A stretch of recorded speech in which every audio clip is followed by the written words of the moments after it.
Hi friends, welcome back to my YouTube channel. ಇವತ್ತಿನ recipe ಬಂದು ಹಲಸಿನ ಬೀಜ ಚಟ್ನಿ.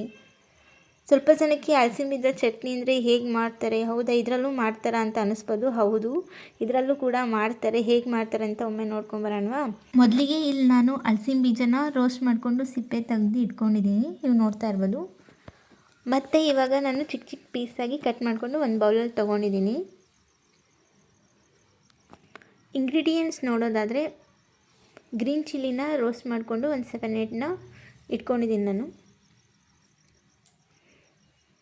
ಸೊ ನೆಕ್ಸ್ಟ್ ಇಂಗ್ರೀಡಿಯೆಂಟ್ ಹುಣಸೆಹಣ್ಣು ಚೆನ್ನಾಗಿ ವಾಶ್ ಮಾಡ್ಕೊಂಡು ತೊಗೊಳ್ಳಿ, ಅದರಲ್ಲಿ ಡಸ್ಟ್ ಎಲ್ಲ ಇರುತ್ತಲ್ಲ. ಸೊ ನೆಕ್ಸ್ಟ್ ಇಂಗ್ರೀಡಿಯೆಂಟ್ 1 ಕಪ್ ಆಗುವಷ್ಟು ಹಸಿ ಕಾಯಿ ತುರಿ ತುರಿದಿಟ್ಕೊಂಡಿದ್ದೀನಿ.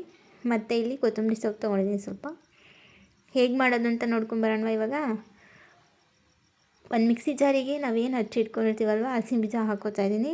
ನೆಕ್ಸ್ಟ್ ಇವಾಗ ನಾನು ಗ್ರೀನ್ ಚಿಲ್ಲಿ ಆ್ಯಡ್ ಮಾಡ್ಕೊಂಡಿದ್ದೀನಿ, ರೋಸ್ಟ್ ಮಾಡಿರುವಂಥದ್ದು, ಹಸಿ ಕಾಯಿ ತುರಿ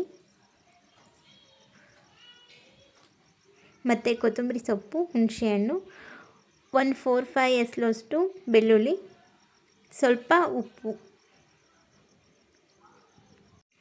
ಇದಕ್ಕೆ ಇವಾಗ ಸ್ವಲ್ಪ ನೀರನ್ನ ಆ್ಯಡ್ ಮಾಡಿಕೊಂಡು ಮಿಕ್ಸಿ ಮಾಡ್ಕೊಬೇಕು. ನಾರ್ಮಲ್ ಚಟ್ನಿ ಯಾವ ಥರ ಮಿಕ್ಸಿ ಮಾಡ್ಕೊತೀವಿ ಅದೇ ಥರ ಮಿಕ್ಸಿ ಮಾಡ್ಕೊಬೇಕಷ್ಟೇ ಇದು. ಸೊ ನೋಡ್ತಾ ಇರ್ಬೋದು, ನಾನಿಲ್ಲಿ ರುಬ್ಬಿ ಇಟ್ಕೊಂಡಿದ್ದೀನಿ ನಾನು. ಈ ಹದದಲ್ಲಿ ರುಬ್ಬಿದ್ರೆ ಸಾಕಾಗುತ್ತೆ.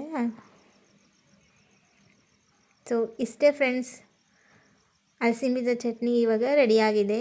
ನೀವು ಕೂಡ ಟ್ರೈ ಮಾಡಿ, ಕಮೆಂಟ್ ಮಾಡಿ, ಹಾಗೆ ನನ್ನ ಚಾನಲ್ನ ಸಬ್ಸ್ಕ್ರೈಬ್ ಮಾಡಿ, ಮರಿದೇ ಬೆಲ್ ಐಕನ್ನ ಪ್ರೆಸ್ ಮಾಡಿ. ಬಾಯ್ ಬಾಯ್.